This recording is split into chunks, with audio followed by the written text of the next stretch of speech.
코스피가 1만까지 바라보고 있는 상황입니다. 이런 상황에서 금투세 관련해서 이슈가 다시 부각되고 있는 상황인데요. 오늘은 이 논의에 대해서 전격적으로 좀 알아보도록 하겠습니다. 제 옆에 권소연 이데일리 마케팅 센터장 와 계십니다.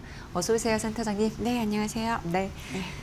이재명 정부 들어서 이 얘기가 없어진 게 아닌가 싶었는데 네. 다시금 부각되고 있는 모습입니다. 네, 예. 그렇죠. 지금 아마 주식으로 돈 번 분들이 아마 네. 많으실 텐데 세금 문제 굉장히 예민하죠. 근데 이 금융투자세 이제 우리가 보통 줄여서 금투세라고 부르는데 이거는 이제 주식, 채권 그리고 뭐 펀드, 뭐 파생 상품 이런 우리가 소위 말하는 금융투자 상품에 투자를 해서 이익 난 거에서 손실 난 거 빼고 합산을 해서 어느 정도 일정 기준 이상 이익이 나면 거기에 세금을 매기는 거예요. 이게 사실 2020년에 문재인 정부 당시에 도입이 됐던 건데 그때 당시에 2023년부터 시행을 목표로 도입이 됐었거든요. 그래서 국내 주식 투자로 얻은 순이익이 5천만 원을 초과를 하면 이제 과세를 하는데 뭐 그 순이익의 기준에 따라서 세율이 한 22%에서 27.5%까지 좀 다양했었거든요. 이게 사실은 소득이 있는 곳에 세금이 있다라는 조세 원칙에 따라서 주식으로 뭐 돈을 벌었으면 그만큼 세금을 내야 되는 거 아니냐라는 이제 원칙에 따라서 도입을 했던 거고요. 네.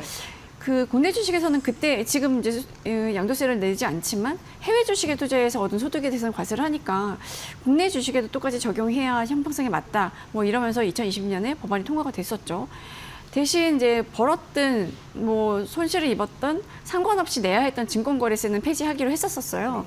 그런데 이게 워낙 그때는 이제 박스권 장세였고 증시가 이렇게 좋은 때는 아니었으니까 뭐 개인 투자자들이 굉장히 반발을 했고 이렇게 되면 시장 위축되는 거 아니냐 이런 우려도 좀 있고 이러면서 시행일을 이제 한 차례 유예를 했고 그러다가 2024년 12월에 아 이거 안 되겠다. 그러면서 이제 소득세법 개정안 통과되면서 최종적으로 폐지가 됐습니다. 그때 이재명 대통령이 더불어민주당 대표였는데 뭐 그때도 이런 얘기를 했었어요. 원칙대로라면 금투세를 강행하는 게 맞는데 지금 주식시장 너무 어렵다 이러면서 폐지 동의를 했었거든요. 대신 금투세 시행을 전제로 점진적으로 폐지하려고 했던 증권거래세는 올해부터 다시 이제 0.2% 세율로 복원이 됐죠. 네.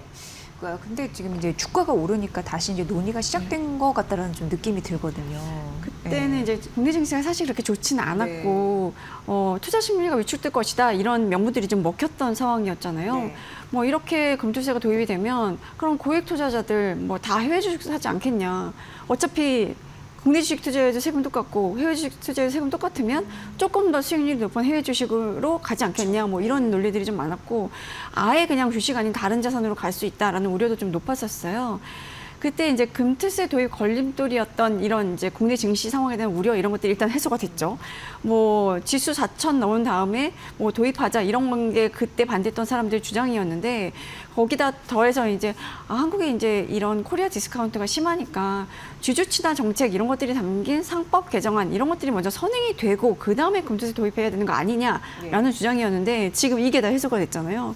지수 7천 넘어서 뭐 오늘 아침에는 사실 지금은 떨어지고 있기는 하지만 뭐 8,000선 뭐 코앞까지 갔었고 지금 상법 개정안은 1, 2, 3차까지 다 통과가 됐잖아요. 그러니까 이제 금투세 도입해도 되는 거 아니냐라는 얘기가 이제 나오기 시작했고 뭐 이러면서도 물론 한쪽에서는 지금 한창 증시 좋은데 또 금투세 도입하면 찬물 끼우는 거 아니냐 뭐 지금 6.3 지방선거 앞둔 상황인데 금투세 논의하는 게 맞냐 뭐 이런 얘기가 좀 나오고 있는데 국내 시장 복귀 계좌 이런 거 우리가 리아 계좌라고 하잖아요. 이런 거 이제 도입해서 해외 주식 투자했던 서학개미들 국내 증시로 유도하고 있는데 이런 상황에서 금투세 도입하는 거는 이런 정책에도 좀 반하는 거 아니냐 이런 얘기도 좀 일부 있기는 합니다. 네.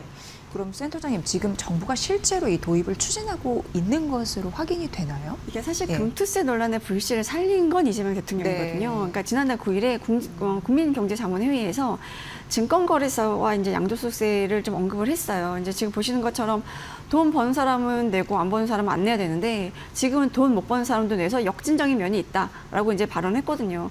그러니까 증권거래세는 돈을 벌든 안 벌든 내야 되는 거기 때문에 그 부분이 좀 역진적이다라고 지적을 한 건데 이게 이제 시장에서는 장기적으로는 결국은 또 다시 거래세를 축소하고 양도소득세를 이제 과세하는 그 과세를 확대하는 가능성이 있는 거 아니냐 뭐 이런 걸 시사한 거 아니냐라는 해석이 좀 나왔었죠.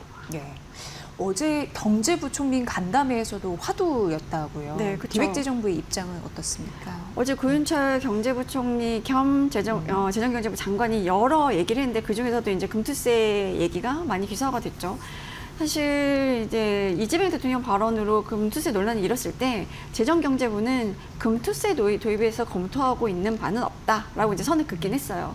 근데 어제 이제 고윤철 부총리 겸 재정경제부 장관이 올 들어 첫 기자간담회를 했는데 당연히 이제 이 질문이 나왔을 거고 금투세 관련해서는 그 시장 요건이 충분히 조성된 시점에서 검토할 과제라고 어찌 보면 이제 가능성을 조금 열어놨는데 좀 신중한 입장을 이제 내비쳤거든요.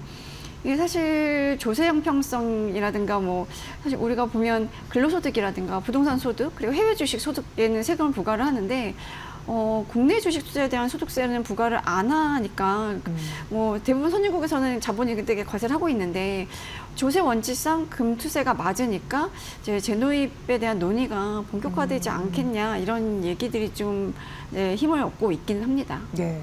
그리고 이제 금투세 대신에 증권거래세 이런 부분에 대한 문제 의식도 적지 않은 것 같습니다. 그렇죠. 예. 이게 증권거래세는 아까 말씀드렸던 것처럼 네. 투자 손익과 상관없이 주식을 매도할 때마다 부과를 하는 거잖아요. 네. 그러니까 내가 손실을 보고 주식을 팔아도 세금을 이제 내야 된다는 거거든요. 그러니까 실제 소득이 아니라 거래 행위 자체에 과세를 하는 거니까 조세 형평성 측면에서는 좀 불합리하다라는 지적이 좀 많기는 해요. 반면에 금투세는 일정 기준 이상의 순이익에 과세를 하는 방식이기 때문에 실제 투자에서 이익을 본 거에 대해서 과세를 하니까 거래세보다는 과세 형평성 면에서 좀 맞다라고 볼 수 있는 건데 그리고 사실 이제 기관 투자자들이나 외국인 투자자들 입장에서 보면 이제 큰 거래액이 이 큰 손들한테는 거래세 자체가 이제 직접적인 비용인 거거든요. 그래서 이거 자체가 이제 한국 시장, 한국 증시의 경쟁력을 떨어뜨리는 요인이다라고 지적하는 분들도 있고요. 또 증권거래세는 수익 규모와 상관없이 동일한 세율을 적용을 하기 때문에 뭐 예를 들어 10만 원을 이익을 본 투자자나 100만 원의 이익을 낸 투자자나 매도 금액 기준으로 과세가 되거든요. 그러니까 이익이 큰 투자자들한테 상대적으로 유리하다라는 분석도 좀 있어요. 근데 이제 무엇보다도 가장 중요한 건 투자자 입장에서 보면 손실 상기가 안 된다는 점, 손실을 내도 거래세를 내야 된다는 게 가장 불리한 점이기는 하죠. 네. 근데 현실적으로 이게 단기간에 바꾸기에는 쉽지 않다라는 분석도 있던데 어떻게 생각하십니까? 그러니까 일단 증권거래세 네. 세수가 굉장히 많이 펼치고 있습니다. 네네. 지금 보면 워낙 코스피 지수가 이제 반도체 투톱, 그러니까 삼성전자와 하이닉스 중심으로 올라가고 있잖아요. 그것 때문에 증시에 뛰어드는 개인 투자자들이 늘고 있고, 그래서 이제 거래세 자체가 이제 증가하고 있는데, 증권거래세가 이제 최근에 정부 세수에서 차지하는 비중이 꽤 늘었어요. 올해 1월부터 3월까지 증권거래세 수입을 보니까 2조 8천억 원이었거든요. 이게 전년 동기 대비로 보면 235% 정도 증가를 한 건데, 지난해 같은 기간에 이 증권거래세가 8천억 원 정도 됐는데 1년 만에 한 3배 정도로 늘어난 거예요. 네. 그래서 올해 1분기만 놓고 보면 전체 국세 수입이 전년 동기 대비로 15조 5천억 원 정도 늘었는데 이 중에서 증권거래세 증가분이 2조 원에 달하니까 정부 입장에서 보면 지금 이 세수를 좀 포기하기도 쉽지 않지 않을까라는 생각이 좀 들긴 합니다. 네. 그 국내 증시의 과제 하나가 장기 투자를 유인하는 건데, 그럼 만약에 이제 금투세를 도입을 한다면 여기에다가 장기 투자를 할 수 있는 요인을 집어넣으면 어떨까? 이렇게 생각이 또 되거든요. 그런 얘기들도 좀 많이 네. 하죠. 왜냐하면 사실 이제 금투세가 더 장기 투자 유리하냐, 아니면 증권거래세가 장기 투자 유리하냐. 사실 증권거래세는 거래를 많이 하면 할수록 이제 더 많이 계속 내야 되는 거기 때문에 오히려 증권거래세가 장기 투자를 유도하는 데 더 낫지 않아라고 생각할 수는 있는데, 사실 금투세를 도입할 때 어떻게 설계할 것인가가 이제 중요한 것 같아요. 그러니까 금투세 설계할 때 뭐 과세 기준 금액이라든가 손익통산의 범위, 그리고 손실을 언제까지 이월해서 공제할 것인가, 그리고 원천징수 방식에 대한 문제들, 그리고 장기 보유 우대 여부 이런 것들을 다 결정을 해야 되거든요. 굉장히 약간 복잡하게 설계를 해야 되는데, 장기 투자할 경우에 인센티브를 얻을 수 있게끔 과세 구조를 짜면 돼요. 그러니까 네. 증권거래세를 부과하는 거에 비해서 금투세를 그런 장기 투자 유도하는 방식으로 짜게 되면 장기 투자 유인을 강력하게 이제 만들 수가 있는 거거든요. 근데 지금으로서 사실 많이 도입을 했는데 증시가 조정을 보이거나 이러면 그래 금투세 때문에 이렇게 되는 거 아니야? 라는 이제 논란이 있을 수 있기 때문에 네. 좀 부담스러운 면도 있기는 한데, 저는 장기적으로 보면 지금 개인 투자자들이 굉장히 상당한 아주 중요한 수급 투자로 자리를 잡았고, 이 구조가 계속 오래 지속이 되려면 장기 투자를 유도해야 되는 이제 어찌 보면 이런 과제가 있는 건데 그런 면에서 보면 금투세를 도입하면서 정부가 좀 멀리 보고 개인 투자자들이 오래 투자할 수 있는 요인을 넣는 게 전체적인 증시를 위해서 좀 바람직하지 않나라는 생각이 드는데 지금 사실 이제 증시에 개인들이 투자하는 금액 중에서 단기간 투자하는 거 외에도 퇴직연금에서 굴리기 시작한 것도 많거든요. 예. 직접적으로 DC형으로 퇴직연금에 가입한 분들이 이제 놀고 있는 현금 혹은 이제 원리금 보장 상품에 있었던 금액들을 증시에 투자하는, 그러니까 이런 것들은 굉장히 이제 장기로 투자하는 자금들이기 때문에 증시 입장에서 보면 좋은 수급 주체인 거거든요. 그러니까 그런 것들을 좀 봤을 때 이제 개인들이 개별적으로 투자하는 금액들도 장기 투자 쪽으로 유도를 하려면 금투세 이런 인센티브를 굉장히 많이 넣어서 설계를 하면 어떨까 하는 생각이 좀 듭니다. 네, 말씀해주셨다시피 금투세 도입 논의가 나올 정도로 증시가 급격히 네. 올랐는데 또 증시가 오르다 보니까 너무 무섭다, 너무 많이 오른 거 아닌가 맞아요. 이런 시각도 있습니다. 근데 구윤철 경제부총리가 어제 우리나라 증시 수준에 대해서도 언급을 했다고요. 저 이제 경제부총리가 그런 말을 할 수는 없죠. 우리나라 네. 증시 너무 올랐어요. 너무 과열돼서 이런 얘기는 할 수는 없긴 한데 뭐 이제 아주 이제 교과서적인 말은 하긴 했어요. 오늘 뭐 증시가 좀 떨어지고 있기는 하지만 저도 요새 사람들 만나면 다들 그 얘기를 하거든요. 뭐 코스피 어디까지 갈 것 같냐, 뭐 지금이라도 삼성전자 하이닉스를 들어가는 게 맞냐, 너무 올랐는데 무섭다, 이러다 네. 급락하는 거 아니냐, 원래 산이 높으면 골도 급인 거 아니냐, 이런 얘기들을 굉장히 많이 하는데 어제 구윤철 부총리의 발언은 뭐 여러 가지 시장 지표로 봤을 때 한국 주식 시장이 선진국보다는 아직 낮은 수준이다라고 이제 진단했어요. 그러니까 PBR, 그러니까 주가 순자산 비율로 보면 그렇다는 건데 뭐 인공지능 사이클이 어떻게 되느냐에 따라서 이제 반도체 업황이 달라질 텐데 적어도 내년까지는 입도선매, 그러니까 사전 주문이 이루어진 상황을 볼 때 한국 주식시장에 대한 가능성을 보고 글로벌 투자자들이 투자하고 있다라고 이제 설명을 했거든요. 네.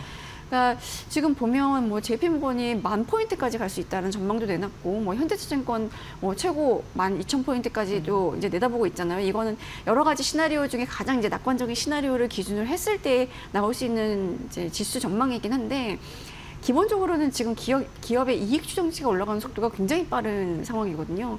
그러니까 NH투자증권이 최근 이제 9,000포인트 전망할 때 냈던 보고서를 보니까 내년에 이 코스피 상장사의 순이익 증가율 전망치가 연초만 해도 한 10% 늘어날 것이다라는 전망이었는데 이게 최근에 24%까지 올라갔다는 거예요.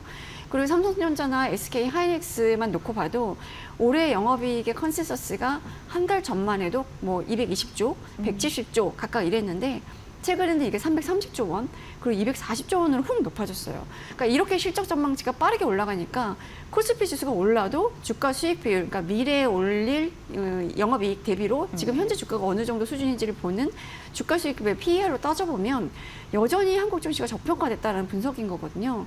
그러니까 향후 1년간 이익 전망치를 기준으로 코스피의 그 주가 수익 비율을 보면 한 8배 안팎 정도 되는데 네. 코스피가 5,000선을 넘었을 때 그 지난 1월에 그때가 이제 10배, 10배였는데 지금 주가가 이렇게 올랐는데도 워낙 이익 전망치가 빠르게 올라가다 보니까 지금의 PER이 더 낮은 수준이라는 거죠. 근데 이게 다른 나라 증시랑 비교를 해보면 미국이나 일본, 대만 증시가 거의 뭐 20배 안팎이에요. 그리고 중국 증시도 상하이 종합지수 기준으로 하면 14배 정도 되거든요. 네. 그 심지어 이제 코스닥은 코스피에 비해서 많이 안 올랐잖아요. 근데 코스닥은 이익 전망치가 이렇게 높아지는 상황이 아니기 때문에 코스닥도 한 PER이 20배 안팎이 되니까 지금 코스닥에 비해서도 코스피는 굉장히 낮은 수준이다라는 분석들이 좀 나오고 있는 거죠. 네. 또 수급상으로도 또 특징적인 게 외국인이 매물을 던질 때마다 개인이 받고 있는 네. 현상이 나타나니까 개인이 맞아요. 또 증시에 대한 믿음이 좀 센구나 이런 걸 좀 느끼거든요. 맞아요. 예.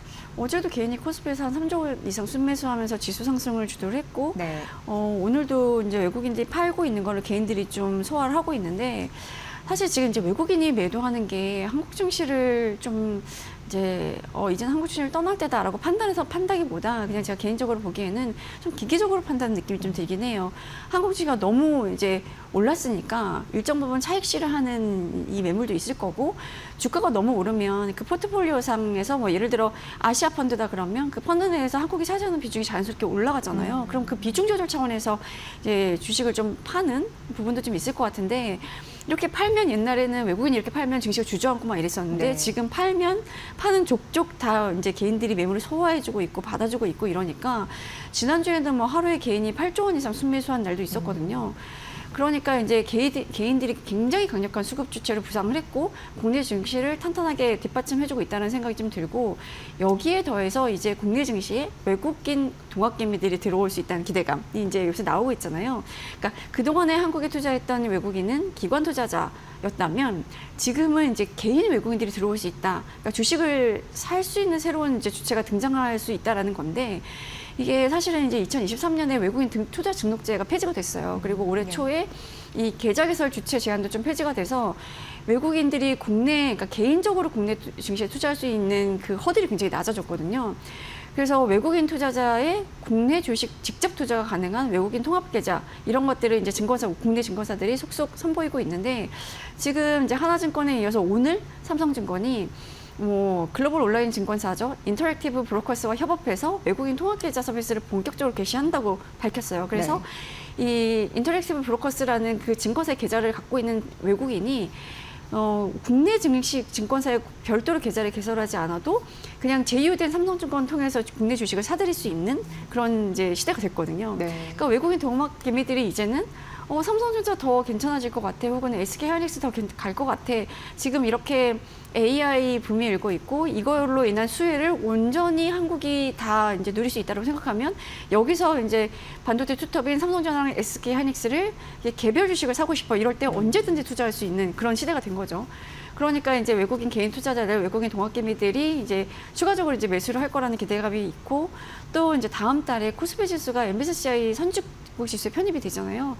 그렇게 되면 외국인 투자자들의 자금도 추가로 들어올 수 있다는 생각이 좀 들어서 오늘 아침에 이렇게 증시가 상승세를 보이다가 좀 하락 반전하니까 저희 편집국 안에서는 지금 사야 될 때 아니냐 이럴 때 살짝 막 너무 오르다가 살짝 이제 지금 할인 행사하는 거 아니냐 이런 얘기들도 하고 있던데 그냥 개인 투자자들의 전반적인 사고가 좀 그런 시기인 것 같습니다. 그래서 조금 더 지켜보고 여기서 좀 갈 주도주들을 조금 담을 수 있는 여력이 지금은 아직은 있지 않나 하는 생각이 저는 개인적으로 들지만 역시나 투자 판단은 본인의 책임하에 하는 거기 때문에 잘 판단하시기 바라겠습니다. 금투세 부활 시동까지 걸리게 한 국내 증시의 상승 여력, 여기에서 어떻게 앞으로 향방을 가져다 줄지 굉장히 중요한 분기점이 된 것 같습니다. 이슈 오늘도 역시 잘 분석해 주셨고요. 권소연 마케린 센터장의 설명으로 들으셨습니다. 고맙습니다, 센터장님. 네, 감사합니다.